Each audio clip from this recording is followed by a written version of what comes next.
Welcome to the Susan Brender Show. It's all about you. Featuring shows on health and wellness, the performing arts, politics, and people who inspire you to be your very best. And now, here's Susan Brender. And this is the Susan Brender Show. Today, my guest, who has been on my show before and has made he's made a dent in how people think about publishing. And publishing is very important for tons of people who've written books. And his name is Joshua Schmude, and he's the author of Reverse Speech in Theory and Practice, How to Use Your Unconscious Mind to Predict the Outcome of Future Events, and the founder of Lionheart Publishing. I want to welcome to my show Joshua Schmude, and today we're going to be discussing Publishing 101 because so many people don't know what to do. They want to write, they want to tell their stories, and yet they don't know how to go about it. So with that said, Joshua, welcome to my show again, and you're the owner of Lionheart Publishing Company, and today let's talk about Publishing 101 because, as I said before, it's such a real difficulty for so many people. So what does Lionheart Publishing do? Hi, Susan, and thank you for having me, by the way. So basically what we do is we kind of handle everything for authors from A to Z. But what I would like to kind of do is break it down in a way that people who have no experience in publishing, people that may have an idea for a book or already have something written, they just haven't published it yet, or they're actively seeking a publisher, mainly for these types of people that are kind of just getting into the publishing business. So really, to best understand what we do at Lionheart Publishing and what the publishing process is in general, I think that we should break it down into 4 different points that people should really be aware of when they're publishing a book. So there's 4 things that you need when you're publishing a book, besides your computer and Microsoft Word. 4 basic principles here. And the first one is going to be graphics design, cover design. So your book, once it's written, you need a cover for it, right? So you either need to hire somebody through a freelancing site like Upwork or Fiverr or freelancer.com, or learn how to do the cover design yourself. Most of my covers on my books and for the translations I did on my own, but I did have a few of those cover designs actually done by a graphic artist. So for those out there who know how to draw, are good artists in general, I recommend looking into Adobe programs and maybe owning your craft and offering services. If you have a good hand at drawing and you know how to use certain graphics design programs, you can make a pretty good penny designing covers for other people through those websites. So with cover design services, if they don't want to pay for them, what they can also do is they can use free graphics design services. And one of those, one which I've used myself, is called Canva. That's C as in Charlie, A as in Apple, N as in Nancy, V as in Victor, A as in Apple.com, Canva.com. And with Canva, they do have a paid service, but pretty much you can design a cover, download it as a JPEG, mess with the pixel dimensions. You can do all of that right through Canva. So if you want to design your own cover, I recommend using Canva. But that's the first of these 4 bullet points. So for your listeners, get a pen and paper and write that down. The first thing you need is going to be cover design services. You can either pay for it through a freelancer website, or you can learn how to do it yourself using free software like Canva or paid software like Photoshop, Adobe Photoshop. The second thing that you're going to need is formatting. So once your book is written, you need to know how to format your book. So that way it will be acceptable to distributors who will in turn distribute your book to retailers like Amazon or Barnes & Noble or Kobo. There's a whole host of distributors, and there's millions of retailers worldwide. And a lot of people in America know about a few of the main ones, but there's literally hundreds of different retailers all over the world, or hundreds of different distributors, thousands really, of different distributors, book distributors all over the world. So the three that are the most well-known in America, I'll get into those here in a minute, but those are the three that we'll talk about when we get into distributors. But anyway, so you need to know how to format your book. And formatting your book, typically most people are going to use Word to do their formatting. And they can, as a reference, what they can do, what your listeners can do, is go to udemy.com, U-D as in David, E as in elephant, M as in Mary, and Y as in yesterday, udemy.com, and just type in expanded distribution. It's a 5-hour course that I created about a year ago, and it's free for now. I'm going to start charging for it again. I'm just adding updated materials to it. But they can take advantage of that and listen to that 5-hour course. There's also Book Distribution 101 on Udemy. And both of those courses get into formatting. So if they're interested in learning more about formatting, basically what it entails is making sure that your manuscript meets these distributors' requirements. So it needs to have page breaks after every chapter, typically. It needs to follow a certain font and line spacing. It needs to, if it's a paperback, it needs to have a mirror margin. So there's few things that people should be aware of when they're formatting their manuscript. But as you do it more and more, it'll come like second nature. With ebooks, you have to have a clickable table of contents. I know Smashwords explicitly requires that, which means you have to be able to click on each chapter heading, and it'll take you directly to that chapter in Word. And those are really easy to set up, but people who are just getting into this, it's best that they go on Udemy and look at some visual learning courses to know how to do it. It's hard to really tell people how to do it audibly. It's more easier for people to learn if they're shown how to do it. So that's why I recommend those Udemy courses. And it reminds me of the question that a lot of people ask, which is, do they retain all the rights to their books? Because that is a very important point, isn't it? Oh, yes. Yes, so that's a very good question, Susan. I'm glad you asked that. So that really depends on them. If they want to go through a traditional publisher, they certainly can. But if they do that, then that means they will not be retaining the rights to their book. So typically with most publishers, this isn't all, but with most publishers, you sign over the rights to the publisher. The publisher owns the actual rights to the book, and they pay you an agreed-upon set of your own royalties. So typically it's like 20 or 30%. Sometimes it's a little lower that the author gets. The rest goes to the publisher. So if they want to go through a traditional publishing route, they can, but they will get less royalties, and typically they will not own the copyright to their own work. All right. So, Josh, they sign on with a publisher, and then suddenly they find out that their relationship with the publisher is not particularly good. How do they terminate a publishing agreement? Well, and that can depends on the contract. Right. To see that, I couldn't really answer that as a one-size-fits-all answer because it really depends on the contract that they signed. And the problem, this is the real problem, when you sign over your rights to a manuscript and that publisher has already distributed your manuscript, then it's going to be a pain in the butt, basically, even when the publisher is gone and your relationship is split and you take them to court, which can take years, but you take them to court, let's say you win in court, it could take ages for them to remove your book from these distributors, from these retailers, so you could actually publish it yourself. Yeah, I hear you. Now, what services, excuse me?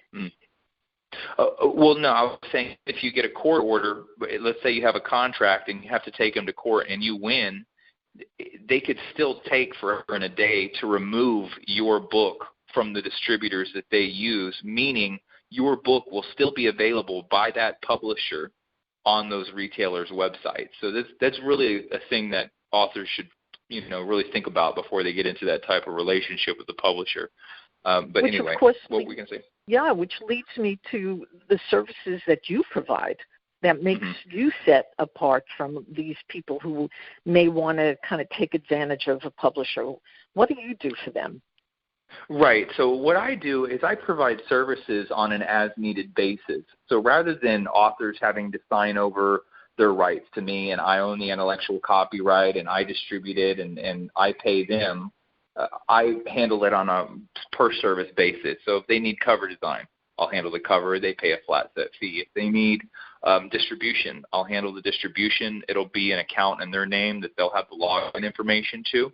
I just set it up, basically, set up like a dummy account for them, and then they'll go in and change their password, and that's how they will distribute and get paid through the different distributors that they use.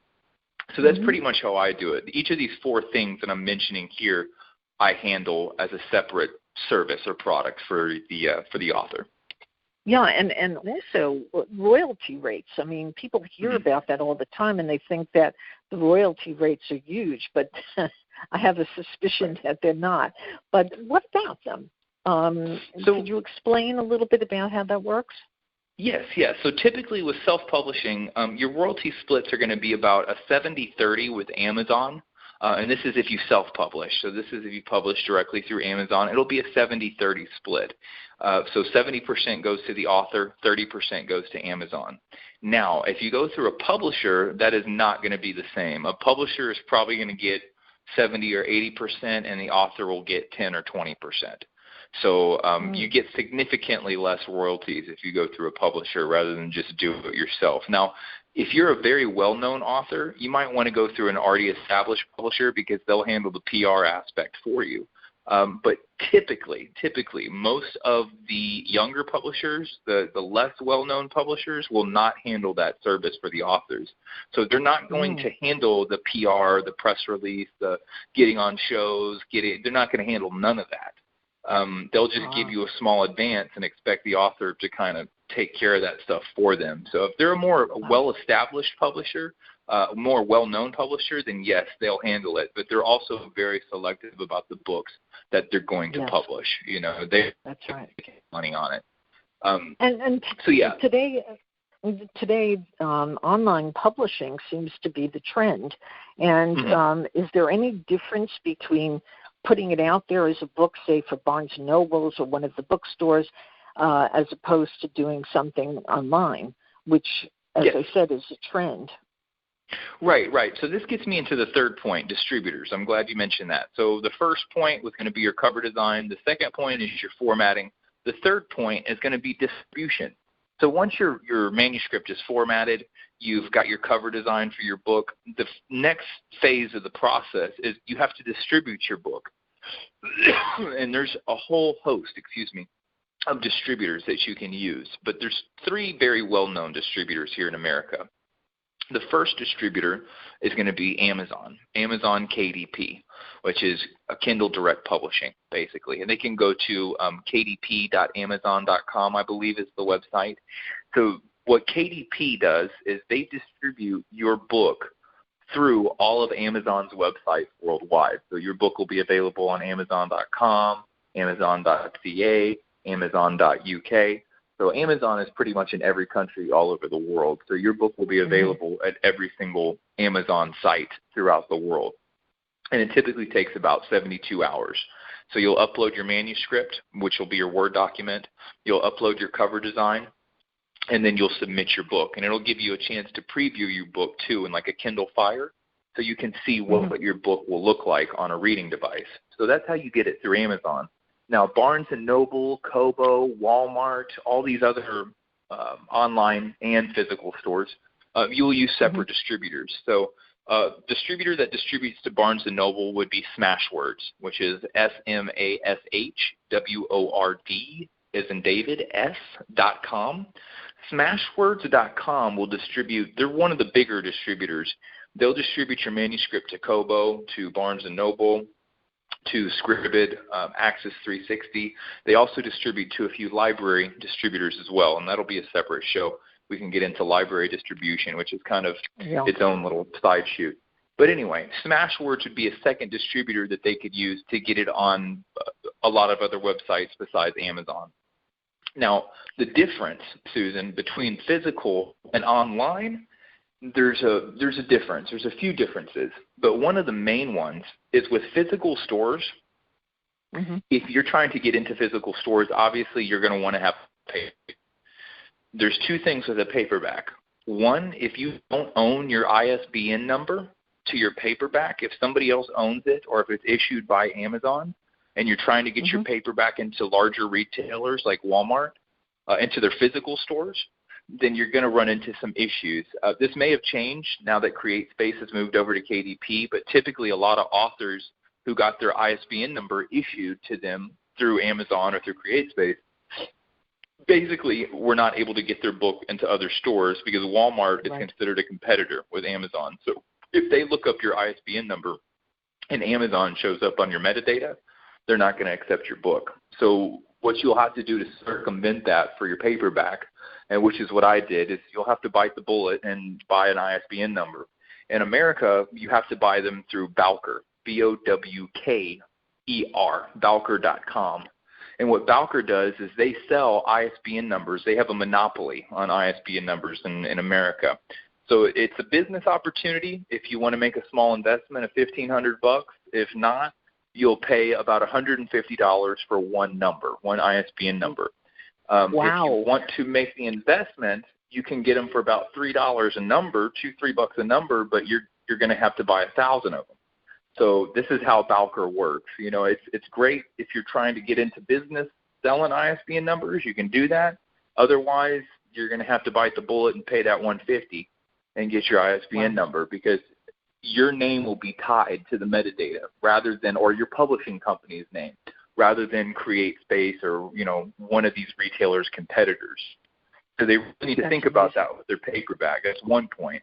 The second point, when they're getting into physical bookstores, is the cost to print as well as the wholesale and buyback program. So with bigger chains like Walmart, getting it on Walmart online, your ebook is not hard. That's pretty easy. And it doesn't take any, you know, large stipulations. But getting it into physical Walmart bookstores, and that is assuming that you already have a sell sheet, you already have a record of sales, a solid sales record for your book, because they're going to want that. Then basically what they will require is you have to sell your book to them at wholesale. So you'll have to sell it at 55% discount. And then you will also have to have a buyback program. So after a year or 2 years, whatever doesn't sell, you buy back from them.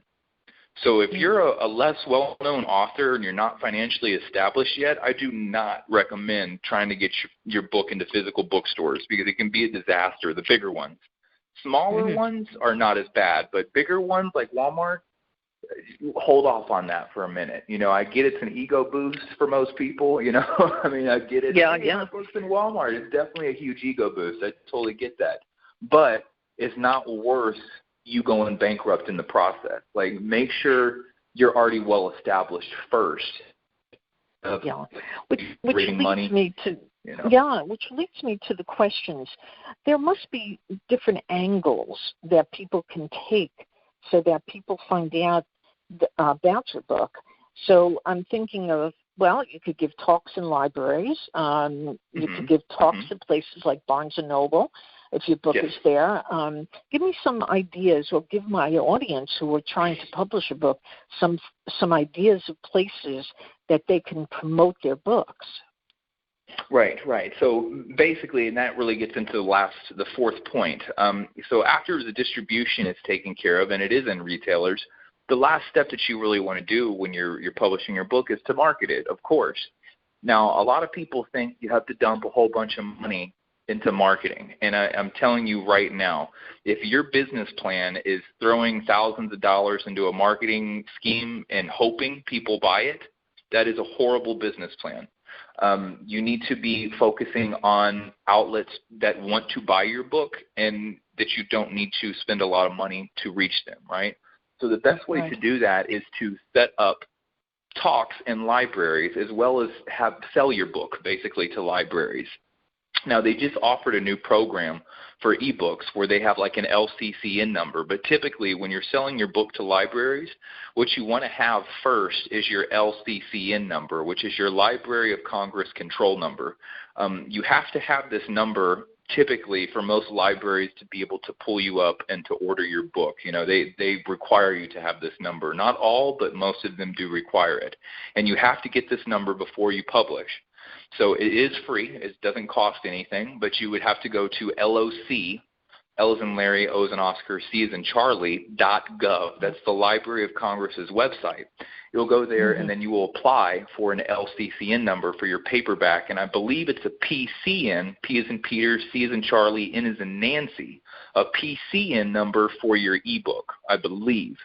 But they'll have to go to LSD.gov and check that out. So before they do the library thing, go to Library of Congress's website first and get those numbers. Before you even really publish and distribute it, you need to have those numbers. Once you have those numbers, the best marketing strategy when you're starting out is to call libraries, especially libraries in your area, in your city.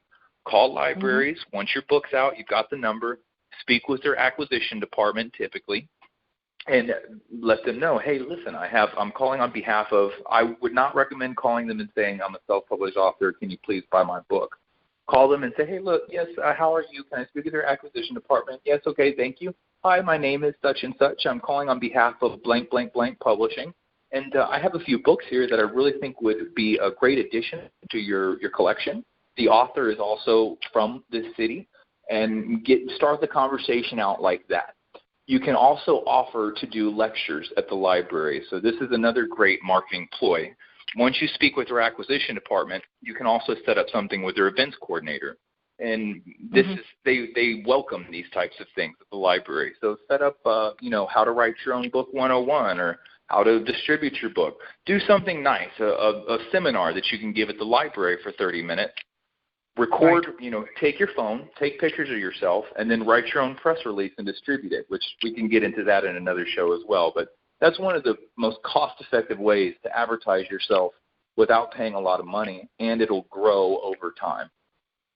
Which reminds me of something important, and that is that there are a lot of people who got their start actually just by luck. Now, I know that luck is not necessarily the way to kind of get involved in this and make money, but don't you think it's like that? It's like being at the right place at the right time. I think that definitely is a factor, but I think I was listening to Tony Robbins, and he really made a good point. He's a motivational speaker. I love him. But he said, if you look at somebody who's super successful, typically they didn't get there by luck or by chance. Typically they did something. They followed a strategy, a pattern. They did something. And your best way to become successful like them is to find out what that strategy is. And so really to give the listener some context, one of the best strategies that you can use when you first start out and you're a no-name author, okay, and you've got your stuff out there, is to get your LCCN number and call libraries. Call libraries. They get money to buy your books, every quarter, every year. They will buy your book, typically. They're not going to tell you no. They might not tell you yes right over the phone when you call them, but at least pitch your book to them, because that is how you can generate a very effective sales record. You can generate sales very quickly, relatively speaking, and this will get you in the door with smaller bookstores. Once you have a solid sales record, then you can start calling indie bookstores, start smaller mom-and-pop bookstores basically, pitching your book to them and sending them your sell sheet, because what these bookstores really want is they want a record of sales. This is the bottom line. They want to see if your book is selling. If it is selling, it doesn't have to be a bestseller, but if you're getting 4, 5, 6 sales a month, it's consistent, right? They will buy your book at wholesale, and they won't have a buyback program. So they'll say, hey, give me 10 books at $10 a book. You just made $100 on that one call. So it can actually turn into a very effective business. It's just people, we get wrapped up with this, the media promotes it a lot, with this instant success story. And I'm not saying it doesn't happen. It does happen. But those are rare. It's like winning the lottery, okay? If you really want to be successful, the truth is there is no magic pill. The truth is you got to put in the work. You got to do the research in your market, in your business, and then you got to look at the avenues that you work with what you have. Look at the avenues that want to buy your book, and the sale is not a very hard sale. This is the best strategy. It's just everybody else is saying pour all this money into marketing, hope people buy your book and you get enough exposure. It's just a horrible business plan, rather than calling people that want to buy your book already, and you don't need to spend all this money to market. It's completely free. You just take some of your time. Yeah. Well, that's a great way to finish the show because it gives people hope and it gives them the sense that there's ways in which they can do things that really benefit because they're doing something that they're passionate about. And writing is something, and publishing, of course, makes a difference in people's lives. With that said, I want to thank Joshua Schmude for being one of my guests on the Susan Brender Show. I really am delighted. And I want people to know to stay tuned because Joshua Schmude is going to be a co-host of mine, and we're going to do shows that are interviewing the most incredible people. So with that said, just stay tuned, and Joshua will talk all about some of the most amazing things. With that, I want to say thank you, Joshua, for being with me on the Susan Brender Show. Thank you for having me.